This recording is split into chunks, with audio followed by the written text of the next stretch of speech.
The 11 News I-Team is back tonight following the money. We learned a lot of your tax dollars are being spent prosecuting prostitutes.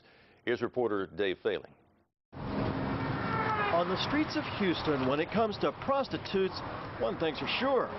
Government sure spends a lot of money on them. The oldest profession on the face of the earth. Do what you do and it's over with in a few minutes and you got this money. If he looked like a treat, we tricked him. These three women all used to be prostitutes in Houston. You will go anywhere and find a customer. But while they found customers with ease, time and again it was the police who found the ladies and arrested them. Many times. How many times? Over 20.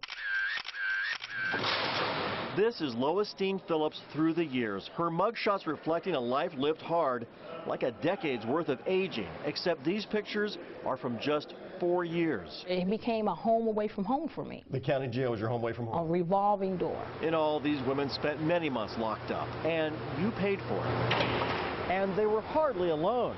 Right now, here at the Harris County Jail, there are 130 women locked up on prostitution charges.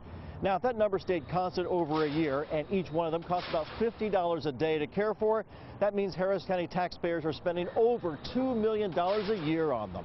Then there's the state prison system. We found that Texas is one of only 7 states where prostitution can even get you time in prison.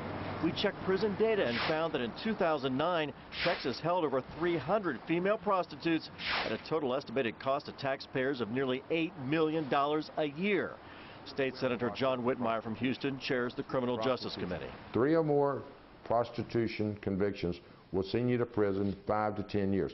No other state even thinks about that. I had no idea how severe the penalties were. I was terrified. She wanted to quit prostitution, but here's the thing. Each of these women will tell you their real problem I wanted my high. I wanted was my drugs. Drugs had become the pimp.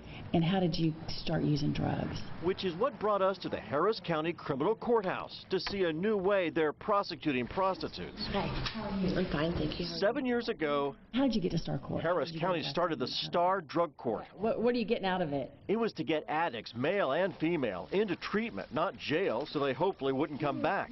Then they started noticing what we saw the day we were here. What kind of drug? Cocaine? 3/4 of the women were or had been prostitutes.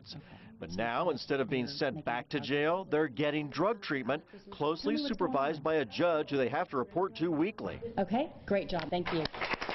Yes, that's applause in a courtroom. It's so night and day from what it would be in a regular criminal court. Catherine Griffin Townsend went through it and says it saved her life.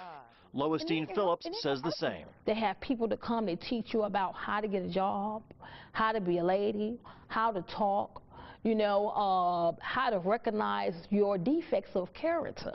What we've done is sort of de-identify people. The court staff who run the program told us it doesn't work for everyone, but sure beats just sending them to jail over and over. Bernadine Gatling is with Community Supervision. And I have quite a few ladies that's doing very well. I would say it's probably one of the most effective uses of taxpayer dollars that occur here in the courthouse. It wasn't pretty, and it didn't get any prettier until just... But the program currently can help only a fraction of the women prosecuted in Harris County for prostitution. Okay, how'd you get here? Many continue to circulate through the system because, like we said, the government spends a lot on prostitutes. Dave Failing, 11 News.